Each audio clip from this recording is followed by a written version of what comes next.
Welcome to Local Edition. Brad Pomerance here in San Diego County. We are joined today by Kristin Gaspar. She is a new member of the Board of Supervisors in San Diego County.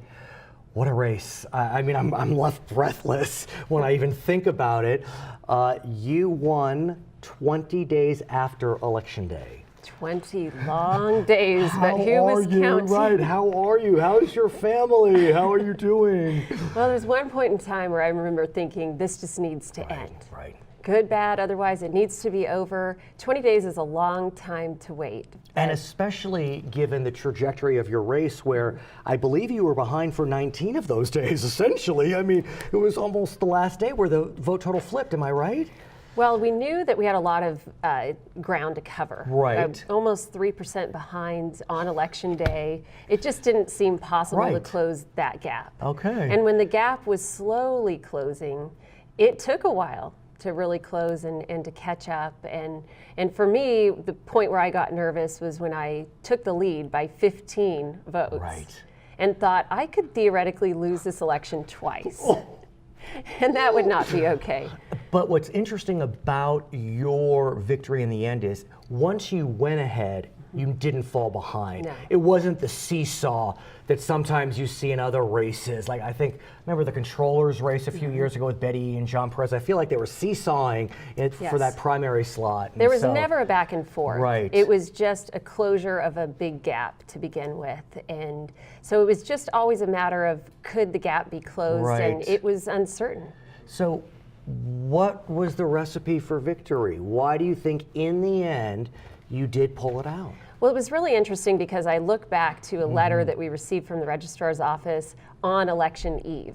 And it said to be patient on Election Day, candidates, because we anticipate 100,000 to 200,000 votes cast either by absentee ballot brought into the polls. So what ended up happening, though, is they ended up with 625,000 votes outstanding on election night. Throughout the entire county. Correct. And you're 1/5 of the county, which is a serious amount. A significant amount of ballots. So it actually was a whole second election. Nobody had seen anything like it before.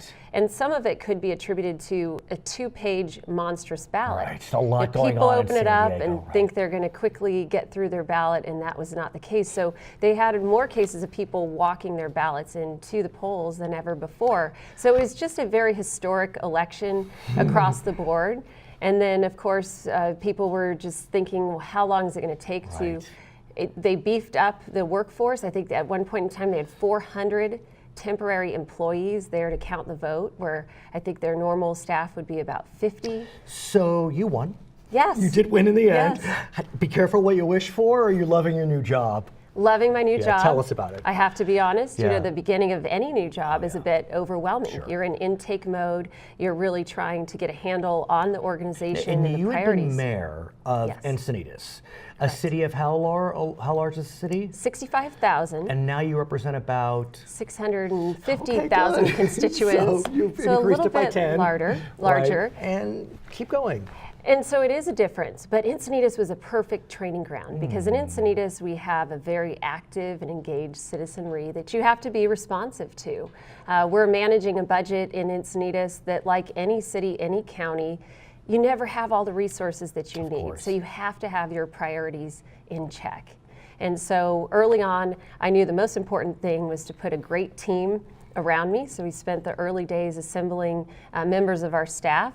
We're still a lean and mighty team. I think we have 4 members of staff at this point.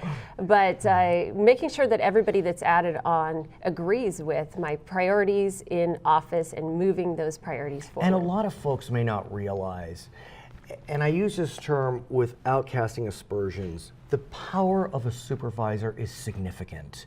You have a tremendous impact on the daily lives of San Diegans. A lot more, arguably, than mayors, than state assembly members, senators, and even congressmen. I mean, the rubber hits the road in San Diego County. It's really a unique role because you think about your role in a city and serving as mayor. A lot of it has to do with infrastructure of your city. You're talking about roads and projects in your city. But the role of supervisor is different because there you're hitting on all of the quality of life matters. Everything. if things aren't running well at the county level, you're going to know about it in your daily life. And let's talk about quality of life, because it's incredibly sad what California is facing, and that's a homeless crisis. And San Diego is right in the thick of it. San Diego went from 12th highest homeless count in 2007 to now 4th in the nation. Now, interestingly, homelessness is down a little bit in 2016, but we still are seeing homeless neighbors really everywhere.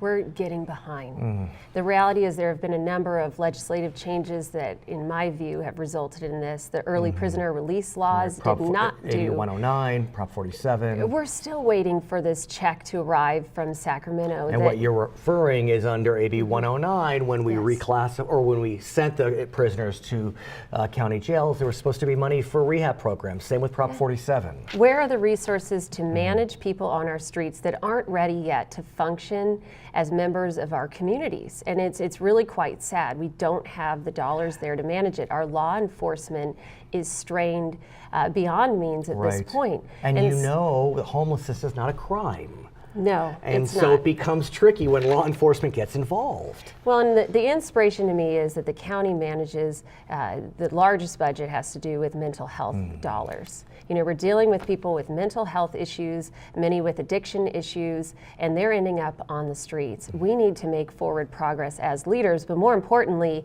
the days are ended where we can operate in silos as a county, as individual cities. We have to think regionally on this issue. And I want to ask about funding mechanisms, because as you know, the mayor of San Diego, Kevin Faulconer, has talked about putting a measure on the San Diego City ballot that would raise funds for a variety of things, including building homeless permanent housing. But if he does that, who's going to have to provide services for those folks? It's not the city, it's the county. It's the county. And so where do you land on this? So, how do you get prepared for the possibility?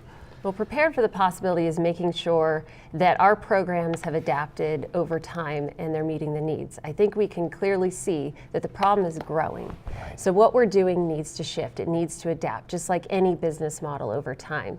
But these programs need to have identified goals, and they have to be accountable. We have money going all sorts of directions surrounding this issue to well-intended providers everywhere. Some are doing a great job, some maybe not so much. So we really have to get a streamlined effort working with the mayor's office. I've been in many meetings with the mayor. He's very passionate about this issue, as I am as well. We have to get the other cities on board. But more importantly, we can't be going in other directions. We have to be going in the same direction with identified goals, accountable programs, streamline the effort, and be realistic. But with 3.3 million San Diegans in the county, with how many cities? 17 cities, I think, in the county. In this, I mean, like you said, there's so many moving parts. How do you unify them? I mean, the mayor of San Diego's talk about trying to create a central hub.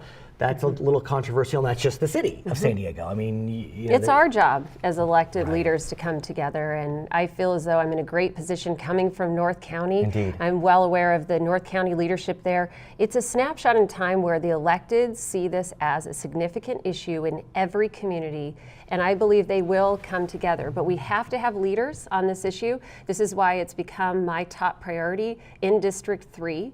And this is where we're putting our emphasis and our focus, and we're going to be working very hard to get the elected leaders on board. And you'll come back and talk about it?